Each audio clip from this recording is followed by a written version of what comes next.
Good evening. My name is Catherine Matthews, and I'm the Director of Education at Old North.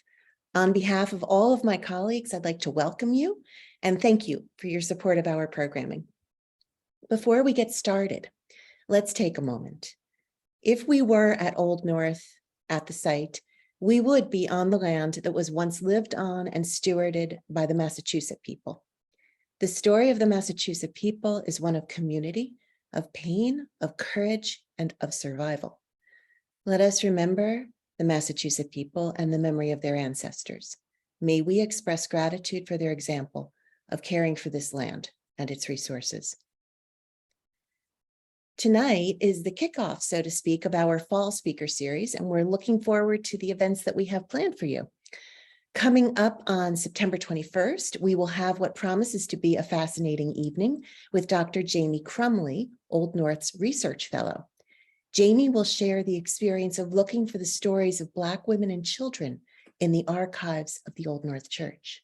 Her talk will be one of two this year that focus on her work to recover voices that are missing in Old North stories.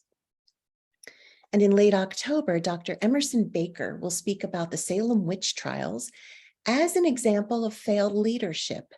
He will look at the context of the witch hysteria, which took place in a time of religious anxiety, fear of outsiders, and severe disruptions in weather. Both of these talks are posted on Eventbrite, and we do hope you'll sign up. Now, tonight, we are in for a treat. Researcher TJ Todd will be talking about Old North and the sea. Now, visitors to our site are often amazed when they see pew after pew labeled with the names of sea captains who were the first pew owners. Old North, given its location, has deep connections to mariners and the maritime trades. And exploration of our archival records reflect that many of our most active and generous congregants were not just sea captains, but also sail makers, rope makers, shipwrights, and merchants. Still others were less well documented, sailors or young men who were apprenticed to the maritime trades. It is a complicated and interesting story. There will be time at the end for Q&A. You can also put questions into the chat, and we'll be monitoring that. So now I am absolutely delighted to introduce TJ Todd. TJ is an Old North alumnus. He was the education manager at the site for several years and then took on the role of researcher.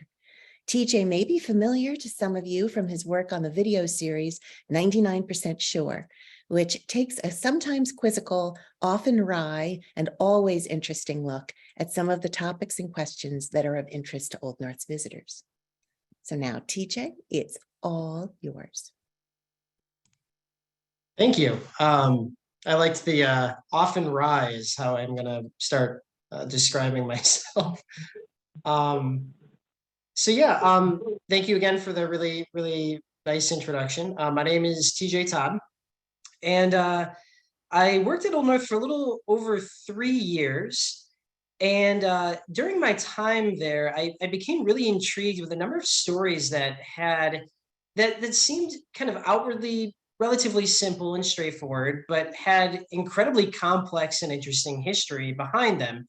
But these were stories we rarely had the time to go into in detail with the visitors there. And I'm hoping to offer a bit of a kind of deep dive into Old North's interconnections with these larger events and place a few of the Old North stories into a bit of a wider context in the process. So tonight we're going to talk about Old North's connection to the Atlantic world. And Boston was a city that relied upon the sea in virtually every way in the 1700s. And given Old North's prominence in the city, it was inevitable that the sea would play a large role in shaping this church's history as well. And it was actually the other day, it dawned on me that, the sea is actually embedded in the event that made Old North famous, that being the story of the signal lanterns during Paul Revere's Ride. I'm referring to, of course, the phrase one if by land and two if by sea. So, figuratively and kind of poetically, the sea is a core part of Old North's identity and fame. But in a very literal sense as well, Old North has a strong connection to the sea.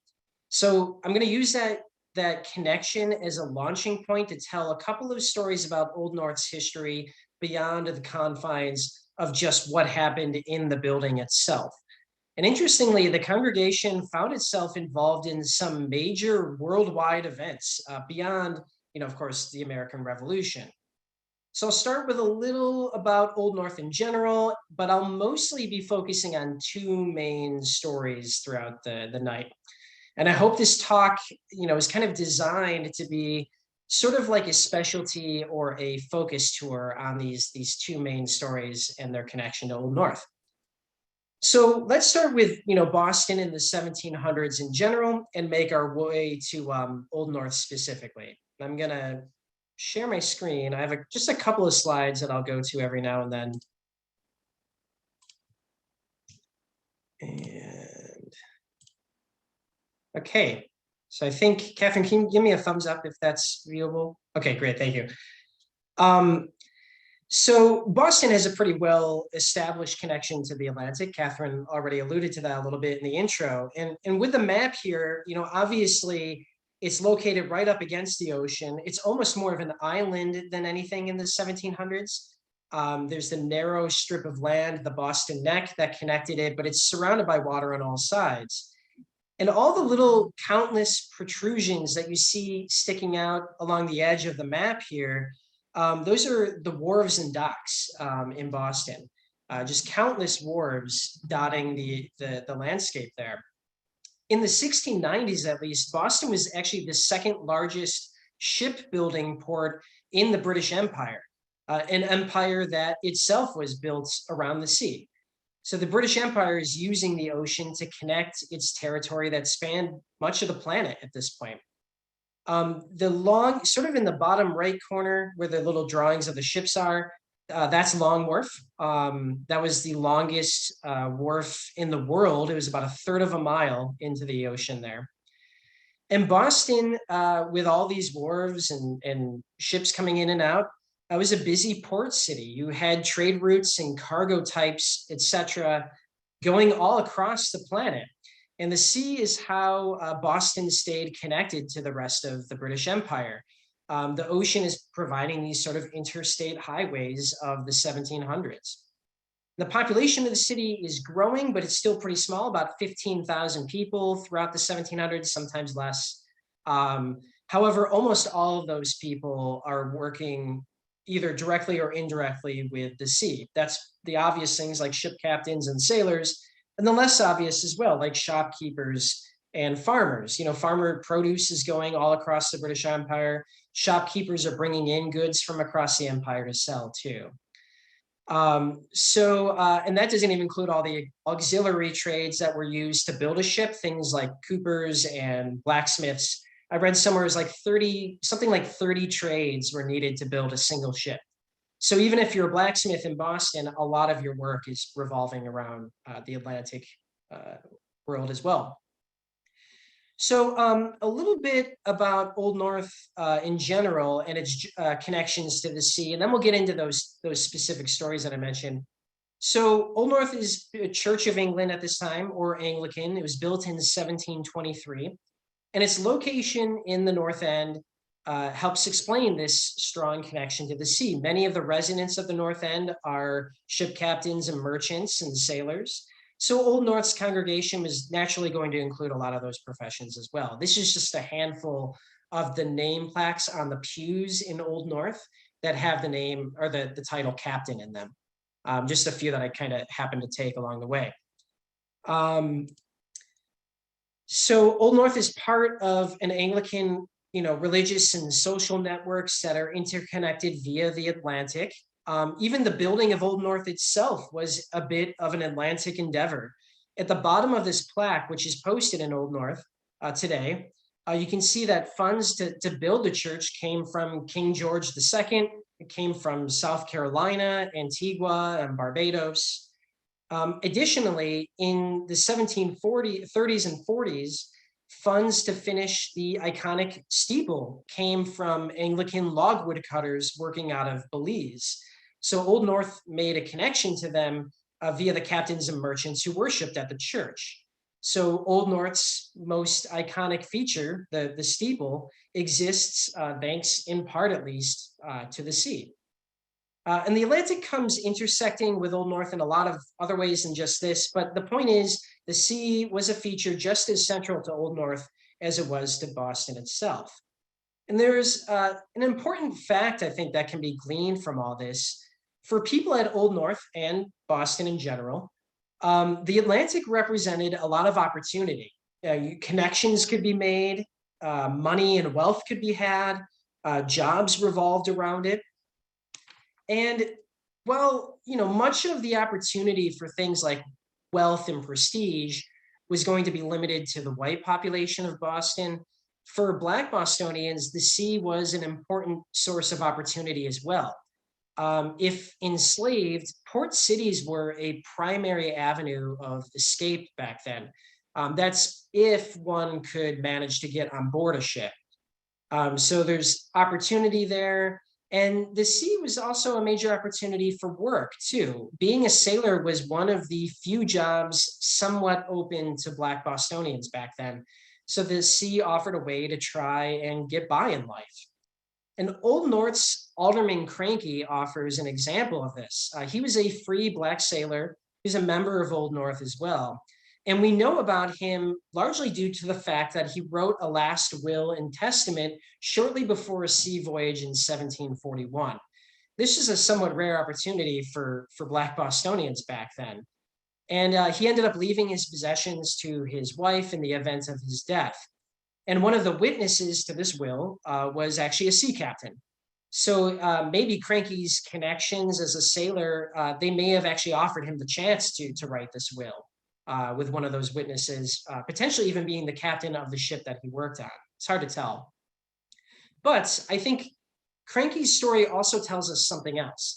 And while opportunities existed at sea, extremely high risk did as well. He was writing his will, after all. And while Cranky didn't die on that upcoming voyage, he did pass away about 5 years later. I don't think his cause of death was recorded, but it would not have been surprising if it was related to his work somehow, given the inherent dangers involved. So a lot of opportunity, but a lot of risk as well. And that's just sort of the general background information here.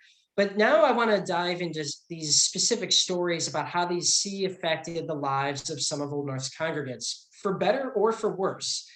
History is complicated. The end results aren't always clear. So I'm going to stop screen sharing here and go into a little bit of story mode instead. So our first story is of a particular captain at Old North. And this one story gives us insight into so many larger histories. It's a wider look at 18th century European warfare, the confusing nature of privateering as well. This captain also made a lasting effect on how Old North looks today. So his story gives us a sense of the opportunities and risks that I mentioned. So we're hopping back in time to the 1740s. Old North was now well established and flourishing in Boston. And at this time, in steps a rather mysterious figure, Captain Thomas James Grucci, a guy we have very limited information on. In fact, there's ambiguity just in his name and the pronunciation of it. There's different spellings throughout the records, sometimes Grucci, sometimes Grucci, sometimes Gruchet. There's one or two instances of Grouchy as well. So even his name is a bit mysterious. Grucci seemed to spell it that way the most often, so that's kind of what I'm going with. But even his name is a bit up in the air. He was born in the Isle of Jersey in 1719. So that's the Isle of Jersey, not New Jersey. So in the British channel between England and France. And in 1741, he buys pew 25 at Old North. Back then, you had to buy a pew to worship at Old North, or at least to be a voting member and member of the congregation. So for individuals like Grucci, often these pew records and scattered legal documents and a few references here and there are our only leads. So we know he's in Boston by 1741, maybe a little bit earlier than that. Not much is known about his earlier life, though it seems evident that his career was tied to the sea. He had a family connection to that. And there's an appeal to Old North for Grucci, other than the religious aspects, of course, which is first and foremost. But there's, the possibility of opening business connections as well, too. For a captain joining a congregation where there's other captains and sailors and merchants, it's a way to make some connections along the way. So Old North would have had an appeal to a captain like Grucci. And the importance of being a well-connected captain and the opportunities that that would open up became evident during his time at Old North, because in 1744, Grucci went together with numerous investors, many of whom were fellow congregants he socialized with at Old North, and Grucci became part owner and captain of a ship called the Queen of Hungary. This ship is it's called a brigantine. I'm going to share my screen here again. There are no images of Grucci that have been found, no images of the Queen of Hungary either, but I thought, this gives you a general idea of what a brigantine would look like, relatively smaller ship.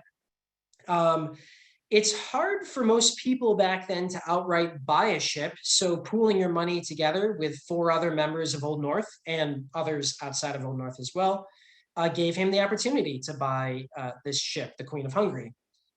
And as I mentioned, brigantines are relatively small. I'm no, ship expert.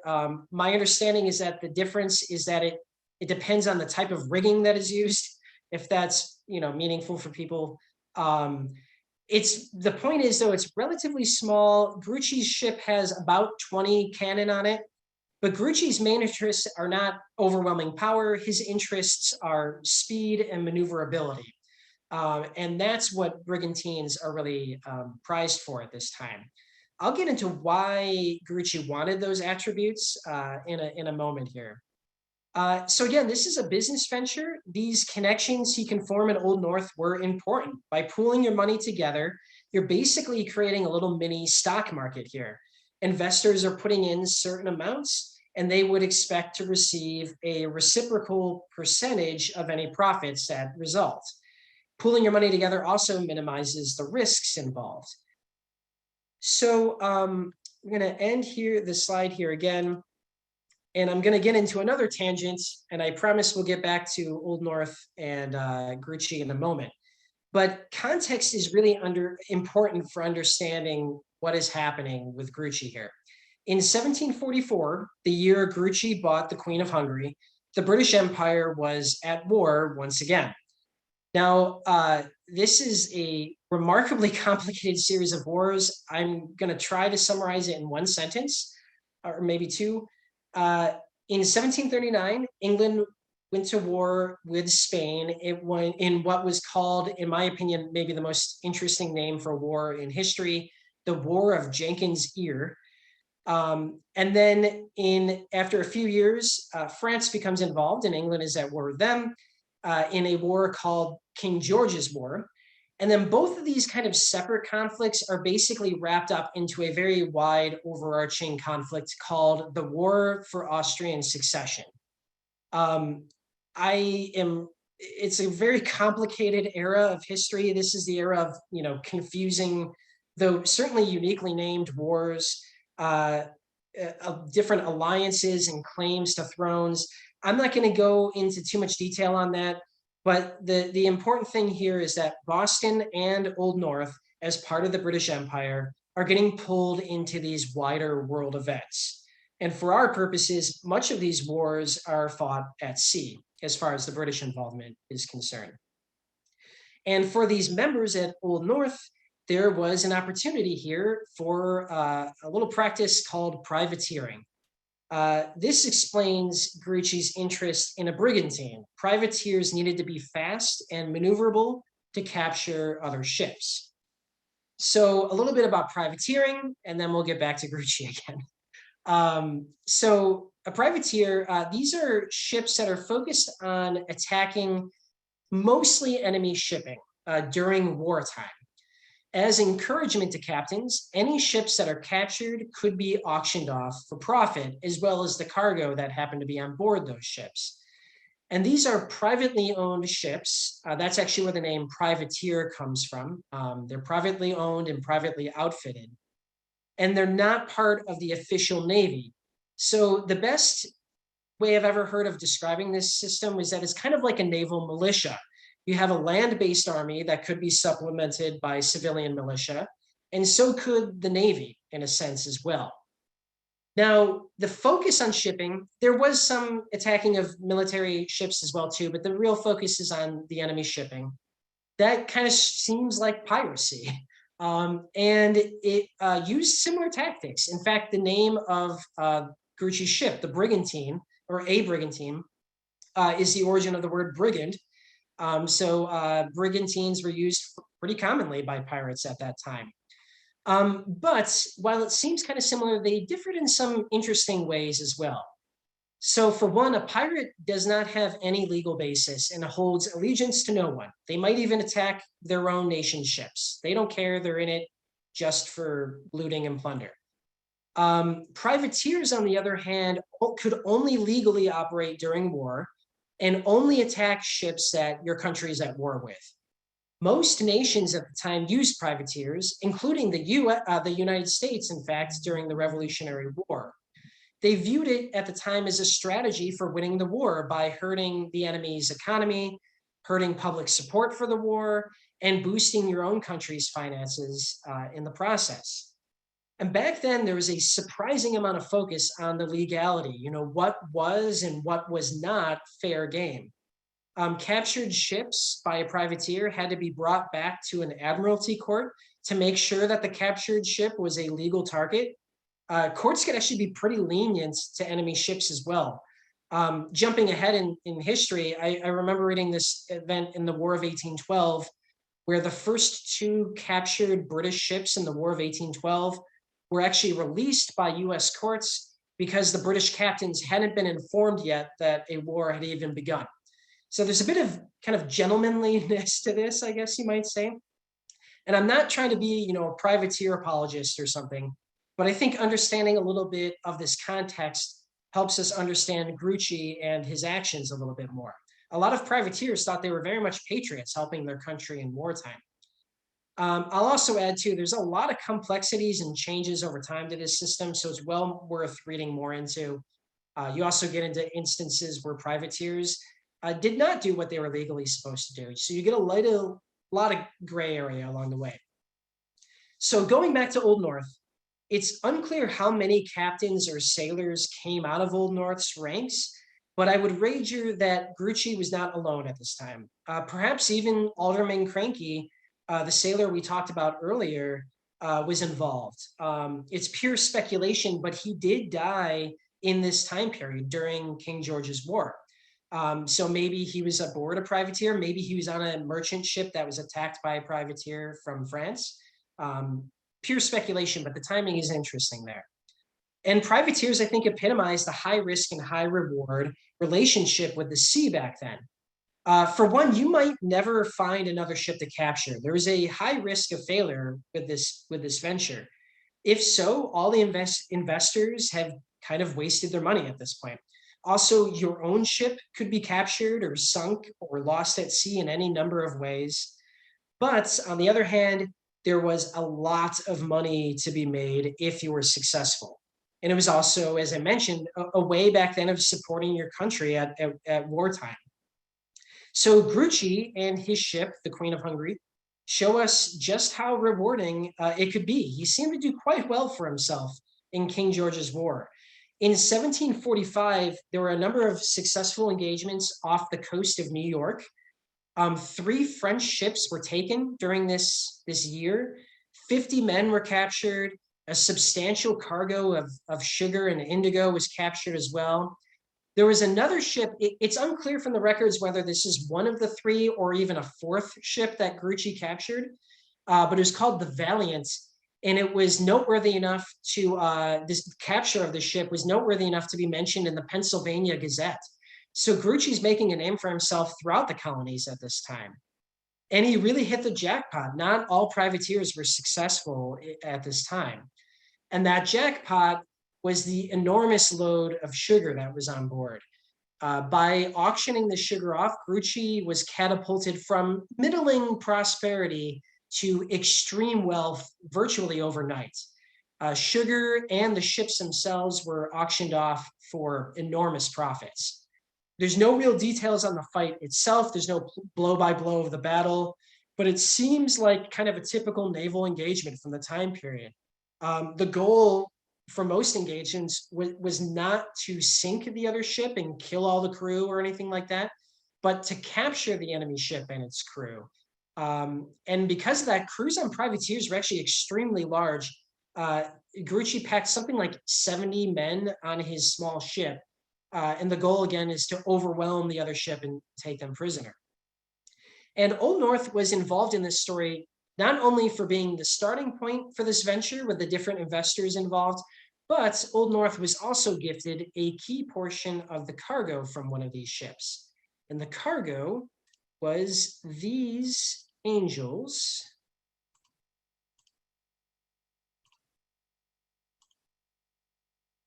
So these angels decorate the sanctuary of Old North today. And based on the style, they definitely predate Old North and likely even predate the city of Boston itself. On the next slide here, it's a little dark, but I didn't want to use a flash on my camera when I took this picture, but we get a rare chance to see the angels up close. They were judged by, art experts to be from the early 1600s, from the area we now call Belgium. Back then, Belgium was part of French territory. And they may have been on their way to a French church or religious site in Canada. It seems maybe they were, since they were captured off the coast of New York, but it's unclear where exactly they were headed. And the reason why Grucci got to keep them, these angels were not the target, but they were part of the cargo. And the rule of privateers back then was that the cargo would be divvied up amongst the crew. So as captain of the ship, perhaps Grucci staked a claim to the angels and some of the other, peripheral items on board. And they're interesting in their own right, but to me, the angels are a really great launching point for this whole unique history that Old North was a part of. And why did the angels end up at Old North instead of, maybe Grucci's home or something like that? Well, for one, probably out of a show of devotion to the church, but also there may have been a practical reason as well. Things can be not necessarily one or the other, but and as well. And the practical thing would have been the social prestige he could have had by having these very fancy decorations in a very prominent church in Boston tied forevermore to his name. They're called Grucci's Angels today. Any other cargo that would have been captured would have been divided between the crew and investors, as was the law back then. And, keep in mind that this was a state of war. It's not just, raiding and pirating. These angels are kind of more like collateral damage in this larger fight. So rounding out Grucci's story, so he has his success in 1745. And during his privateering time, he actually buys a giant home in the North End.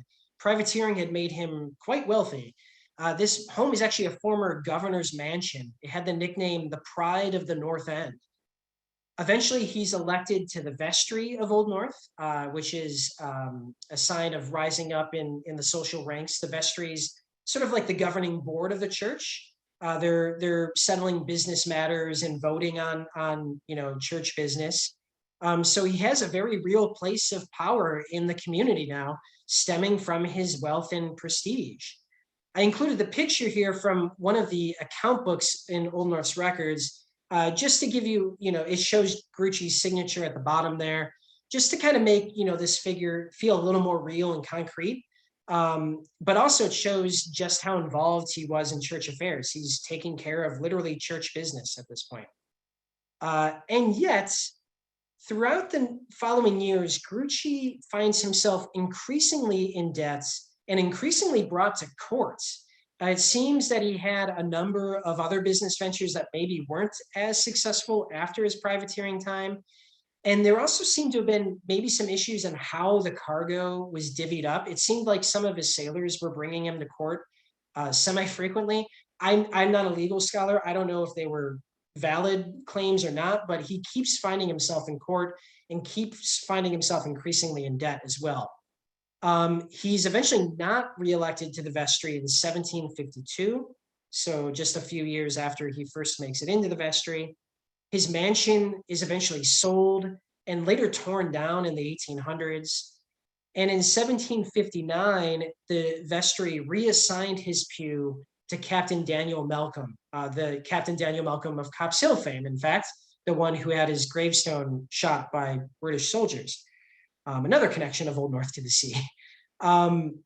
Reassigning pews was something the church only did as a last resort when someone fell behind on their pew taxes. So maybe a sign of the truly hard times Grucci had fallen into. And in the end, it seems like Grucci's success at sea was somewhat easy come, easy go. The source of his wealth and prestige was in the sea, but it was also the source of some of his struggles as well.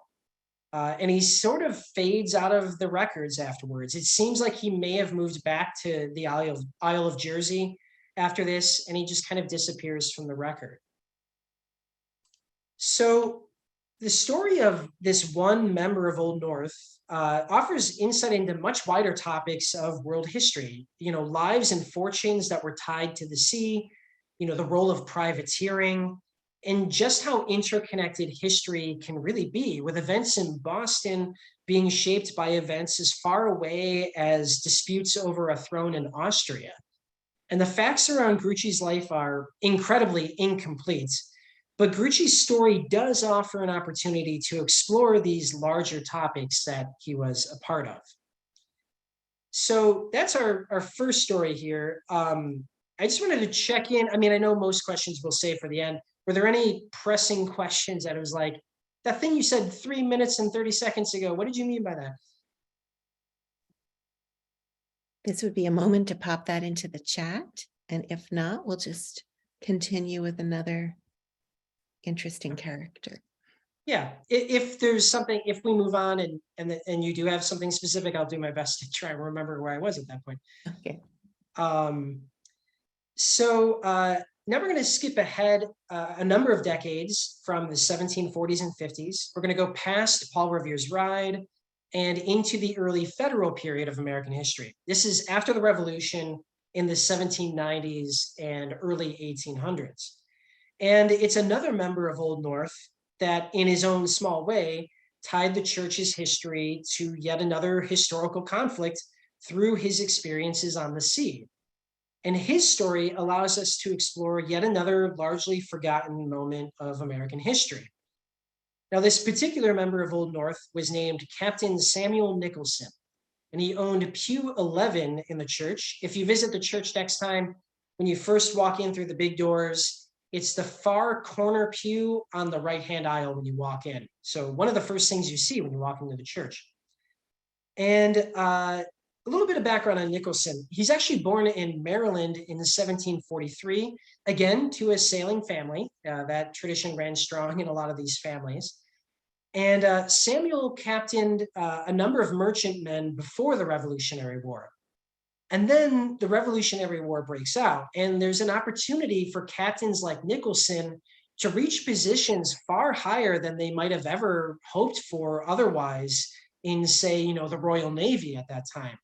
That's not to undercut any, patriotic feelings he has, but there's a real opportunity for people that were sort of middling status to climb up. And Nicholson joins the Continental Navy. He had brief commands with smaller military ships. Eventually, he traveled to France to take command of a smaller ship called the Dolphin. It was being outfitted in France. And Nicholson's basically privateering at this point. He's trying to disrupt British trade using these smaller, faster ships. As a minor aside as well, too, this is just one example of how the sea is an important part of American identity as well. supplies were coming from France and other parts of Europe that helped the United States win the war. There's, privateering on the open seas that's helping to try and win the war. Ships like Nicholson's are being outfitted and sometimes completely built by the French Empire as well, too. So in short, the Atlantic played a really important role in literally, the creation of the United States, essentially. Back to Nicholson, though, he's actually part of a 3-ship operation in the Irish Sea with a number of successful attacks on British shipping there. And after these successes, he's promoted captain of the frigate, the USS Dean, which is about as large as it gets in the Continental Army at this time. They never really made those big battleships in the Continental Navy. A frigate is kind of like a mid-sized ship, had about 32 guns on the Dean. And also the Dean was completely built in France as well. Another indication of how important they were. Even with this larger ship, though, he's still focusing on attacking British shipping at this point. The US just really couldn't go toe-to-toe with these British, or the US couldn't go toe-to-toe with these British ships of the line at that point. He eventually ran into some trouble with his subordinates for alleged poor leadership at this time, but he's actually cleared after a court-martial. So it's unclear whether maybe he made some mistakes or whether, American sailors that had, a tradition of some insubordination, maybe false accusations. But either way, he's cleared by a court-martial that looks into it. After the war, the Navy's actually suspended and sort of dissolves. It was expensive, and this is a government at that point in the 1780s that can't even collect taxes. So the Navy just kind of dissolves, and Nicholson goes into basically retirement at this point. So going back to a couple images here, it seems that at around this time, Nicholson settled in Boston. He'd actually moved to Dedham earlier in life, but eventually settles in Boston and became a member of Old North. So there's a number of reasons that Old North would again be appealing to someone like Nicholson, going beyond the religious reasons again, of course. Old North still had a reputation of being a very prominent church in Boston. And Nicholson himself is fairly prominent. He had a lot of prestige from the war. He's actually eventually elected to the vestry himself. I included this picture here, again, to make these figures a little more real. It's neat to see their names in writing. But also, I should mention, this is actually a kind of like a photo negative of the original there. So it's inverted so that the handwriting stands out a little more easily.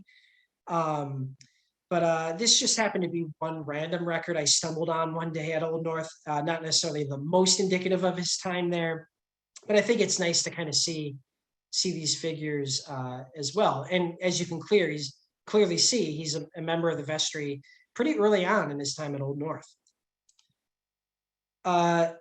Now, in 1794, you have a sudden resumption of shipbuilding in the US, official, I should say, naval shipbuilding, official Navy ships. For one, you have a new federal government that had the taxes to pay for a Navy. But context is important here too, because around this time, there were problems arising on the open sea due to the French Revolution and Barbary corsairs in the Mediterranean. Eventually, this led to outright naval conflict with France. It's a very overlooked moment in American history. War was never actually declared between France and the United States, but for all intents and purposes, this was a war. And the confusing nature of this sort of war, sort of not, explains the war's name, which is the quasi-war or the quasi-war. Now, once again, I know I'm probably sick of hearing this, but a brief tangent as to how the war plays out, and then back to Old North again. So the why of this war. Britain and France are at war again after the French Revolution, and France was interfering with US shipping at this time. France, for one, was outraged that the US refused to pay their Revolutionary War debts. The US used a bit of what I'll call clever arguing a clever logic to claim that after the French Revolution, there was a new government. So all the debts were owed to the King of France, not the French Republic. So the US said, we're not going to pay our debts anymore. You might say the French disagreed. And because of that, and also the fact that the US is still openly trading with England, who France is at war with, France decided that they're going to take payment out of US shipping instead. And they start stopping ships at sea, confiscating cargoes, confiscating ships. So again, we see the necessity of context here for understanding, what's happening. Why is Nicholson doing what he's doing as well? President Adams, after these raids at sea, ordered the Navy to protect US shipping and release any American vessels that were captured by the French that they could find. And the Department of the Navy is established for the first time in 1798. And from 1798 to 1800, you have this undeclared war. Something like thousands of ships are captured on both sides or sunk. And you have casualties in the fighting, people dying and being wounded in this fighting. These are mostly ship duels, what they call it, these one-on-one fights. So you don't have any true major naval battles during the Quasi-War. And the conflict only ended in 1800 when France started losing more and more ships. The British Navy was taking a heavy toll on them as well at this point.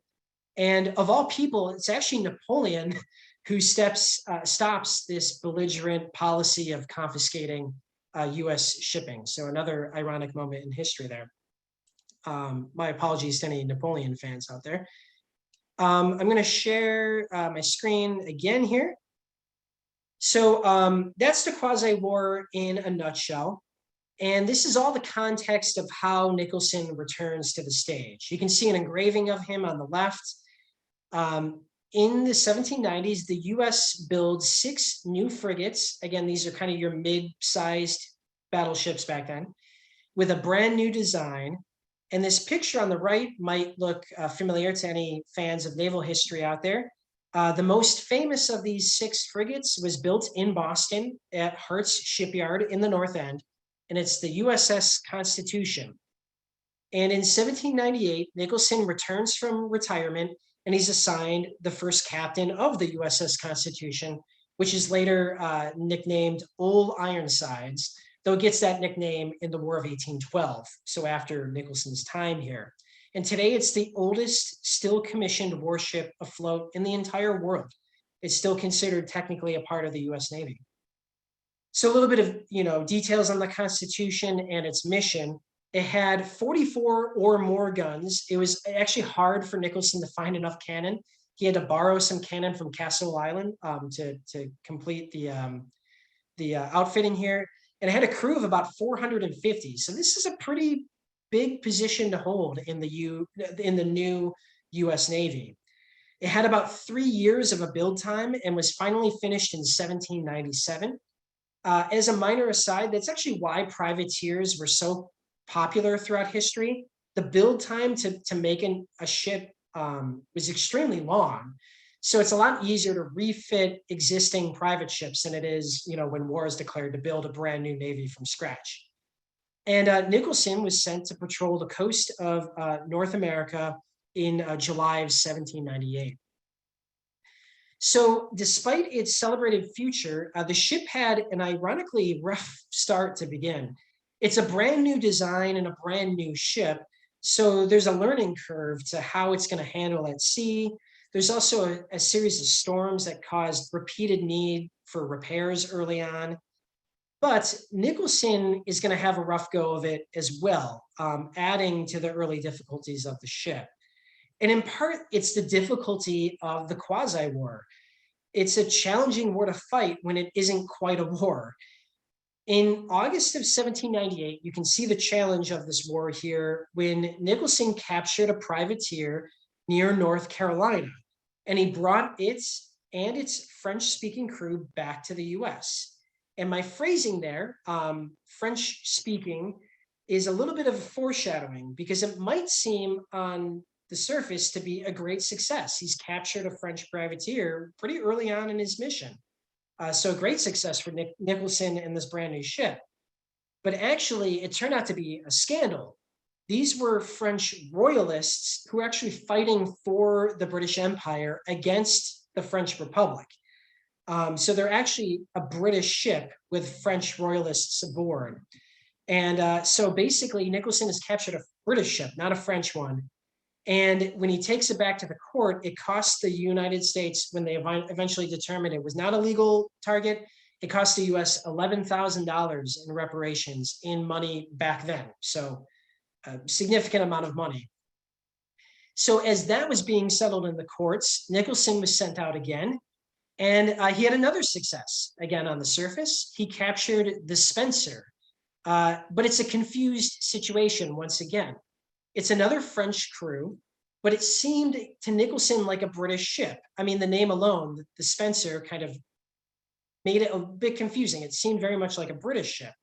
So finding himself in a similar situation, knowing that his first capture is a bit dubious at this point, Nicholson decided to play it safe and release the ship the next day, not realizing that while this was at one time a British ship, it had been captured by a French privateer and was being sent to a French port at that time that he found it. So Nicholson accidentally lets the enemy go at this point. Afterwards, there's two more ships that are captured successfully, but Secretary of the Navy Stoddard eventually relieved him from command after the Spencer incident. So in 1799, Nicholson's relieved of command, but he's actually not out of the Navy yet, because in 1800, there's the brand new Charlestown Navy Yard.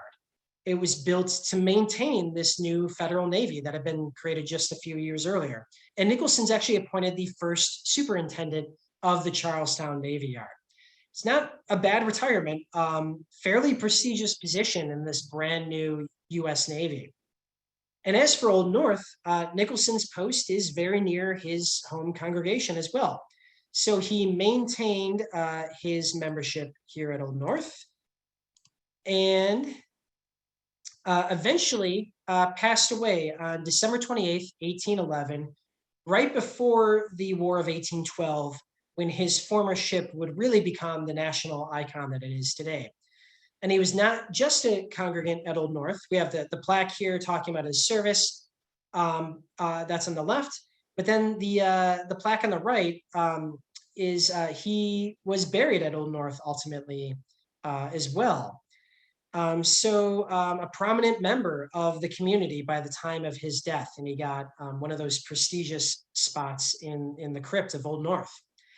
It's a highlight of the crypt tours today, talking about Nicholson's tombstone. So through Nicholson, there's actually a continuation at Old North of this connection to the sea even today. Naval officers still regularly come to pay their respects and sometimes leave a coin on top as a token of respect. And you can kind of see those coins stacked up there now. And the Navy's also the ones, they're the ones who actually installed this grave marker that you see. Nicholson originally did not have a grave marker, but a couple decades ago, they installed that one there. So Nicholson's experience opened up insights into more chapters of American history, often overlooked today as well. The individual stories of the congregation beyond what happens in the church itself tell us so much more about American history. Nicholson tells us about the Quasi-War, careers made, lost, and then made again at sea. And even a little bit about, early diplomatic history as well, too, in the United States. So to wrap up, the whole talk here, there's a couple of larger overarching points that stood out to me during, looking into these topics. For one, Grucci and Nicholson, their stories show just how interconnected history can be and the importance of historical context as well. Who would have thought that exploring Old North history would connect us to the French Revolution or royal disputes over a throne in Austria and more? Events are not happening in a bubble. Even in the colonial era, America was involved in and being affected by larger world events. And I think that's a story Old North tells really well in a lot of its history.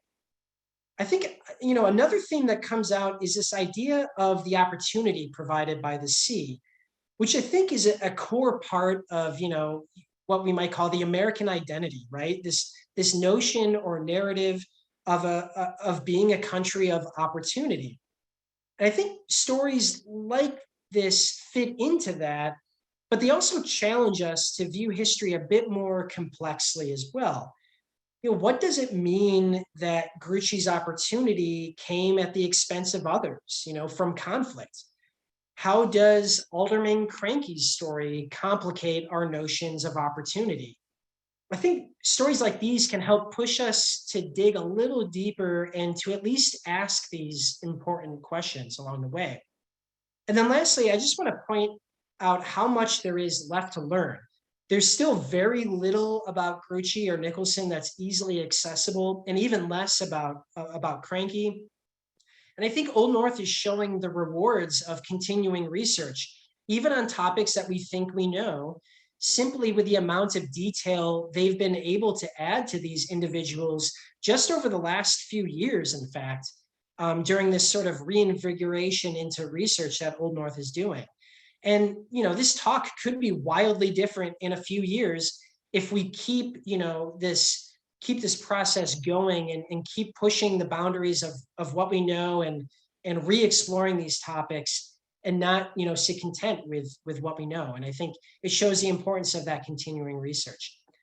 So all of these events that branch out have rich, interesting histories of their own.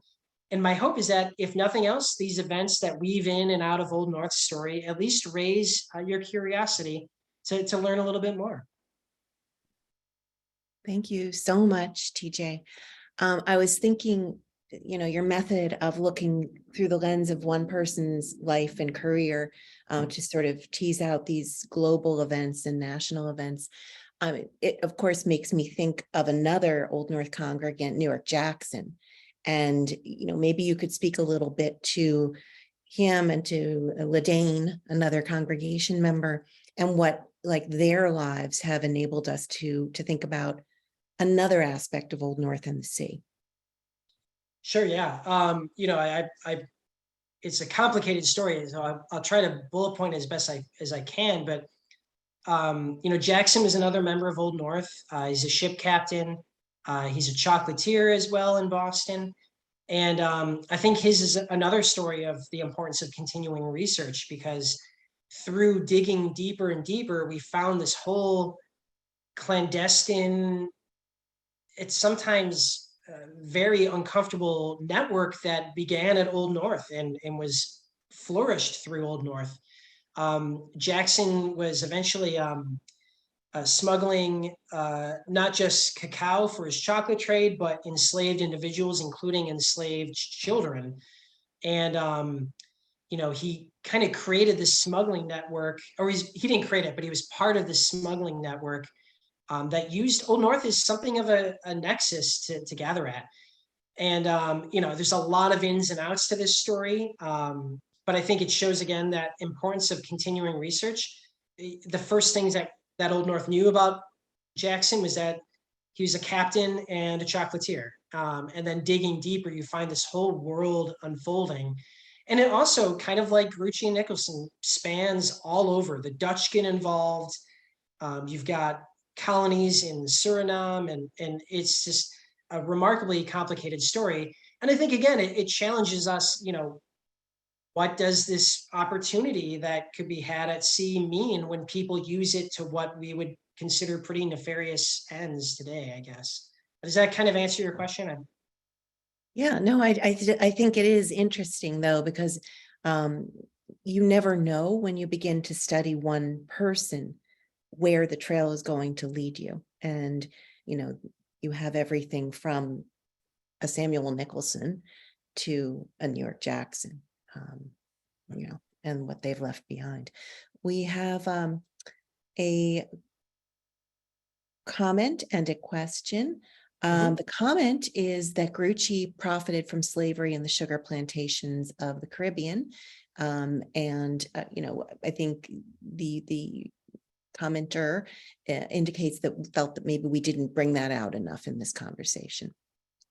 Yeah, there's a whole lot of other aspects to these stories. I mean, it ranges all over, and it's hard to fit everything into a 40-minute talk for sure. The another question in a similar vein is, where did we find the information about Jackson smuggling? I'll take that one, which is Yeah, that that's your forte. Yeah. Old North was very fortunate to make the acquaintance of a researcher, Dr. Jared Hardesty, who mentioned New York Jackson in a book, and then additional monies were found for research. And in the course of Dr. Hardesty's research, he eventually tracked down these crazy lawsuits that ensued after Jackson's death in a mutiny, which ultimately revealed the depths and the complications of his relationships with other Old North congregation members and donors, but also the level of his involvement in both human trafficking and in smuggling. A question that I don't know the answer to. There was apparently a story that Old North in the 20th century offered to return Grucci's angels to the originally intended church. Is there any truth to that? Yeah. That's always the question I'm waiting for, because I have heard that story as well. Catherine, you probably know better than I do. I've never seen any sort of like official account of that. There's just this story that they offered it to some convent or church in Quebec. You know, I don't know how they would have known which church to offer it to. Maybe it was more of a symbolic gesture. I'm not sure, but I don't know if you actually know any more about that. For me, it's something I've always been curious about. I just have never been able to kind of track that question down. Ditto. Okay. I don't know where it arose from, and I'd love to find out. Let's see. And Emily has just put into the chat, if anyone is interested in Jared's research, we do have an archived copy or an archived recording of his speaker series talk, and you can get the link in the chat. A question, have the angels, given their age and history, ever been appraised as to their monetary value? You guys are really zoning in on all the things that I've always been curious about myself, and I admittedly don't know the answer to that either. I don't think so. I'm not an art historian. I would wager much of their, or a significant portion of their value is tied through the association to Old North, and I don't know if, and also, you know, this wider, you know, conflict and wild world that Grucci was a part of. I don't know if you're able to put a value to that. My answer to that, whenever visitors ask, that they're just priceless. I think maybe that's a cop out, but it's always kind of, you know, maybe art historians would be able to put an actual dollar amount, but I'm not aware of one. They're certainly priceless to us. Yeah. So, yeah. Let's see. Do we know of any interesting links between Old North Church and the cod fishery and fishing that was so important to Boston? I don't know of any, you know, I don't know of any names. You know, the cod industry was extremely important. It was one of the main sticking points in the treaty that ended the American Revolution, was access to these fisheries. John Adams was just avid that they needed to have this connection. And because so much of the economy and you know, life of Massachusetts depended on it. I would not be surprised if they were involved. I think Salem, I'm just kind of firing at the hip here. I think Salem and up north, there was a little bit more of a connection to the cod industry. And Boston is more of sort of the merchant middlemen in goods, but I may be wrong on that. But, you know, people dabbled in a little bit of everything. You know, like Grucci was not just a privateer; he was profiting off of, you know, slave plantations as well too. So their stories range far wider than just kind of the limited glimpse we had there. So even if someone wasn't in the cod trade you know, as the main source of their revenue, you know, they probably dabbled in it at times. Because if I'm Correct. A lot of what was going down into the Caribbean and to areas like Barbados and Belize, Mhm. the dried cod Yeah, would be, among the stores that were being shipped in the triangular trade. absolutely. Yeah, I mean, there's a whole nother, it's like any one particular aspect you zoom in on, you see another world unfold. And there's a whole world of how even when Massachusetts abolishes slavery, they're sending salted cod and textiles to plantations, so they're still profiting off of slavery. It is a infinite source of uh, rabbit holes to fall down. And it really, I mean, it literally is infinite because you could have spun Grucci or Nicholson's story into so many different other areas as well too. We have a question about whether we know if Grucci had involvement in the slave trade, like Jackson, bringing enslaved people to Boston. Yeah, you, so there is I believe a self-published biography of, no, sorry, not autobiography, but there is a biography of Grucci that was someone self-published, I think in the 70s. I first read it for this program when we gave it long ago. I can't recall if he did. However, again, it's kind of like the Kevin Bacon game. At some point, there's going to be a connection here with slavery because it's largely a slave economy, right? So it's going to pop up even if you're not directly, you know, engaged in the slave trade. Probably you're engaged in it in some indirect way at least. So I don't know if he was directly involved in anything like that, but even if he wasn't, and it wouldn't be surprising if he was, but even if he wasn't, he was, any merchant and ship captain is somewhat involved in some way, just because you couldn't really extricate yourself from the system, even if you wanted to. And a lot of people did not want to back then, but even if you did, it was a very entangled system. And my understanding is that the Boston merchants, it was not like the Middle Passage where entire shiploads of enslaved people were being transported. It might be that one or two or a handful of enslaved people might be on a ship. So it wasn't quite the same model as you have in the Southern colonies. So Yeah, even when Boston practiced slavery, and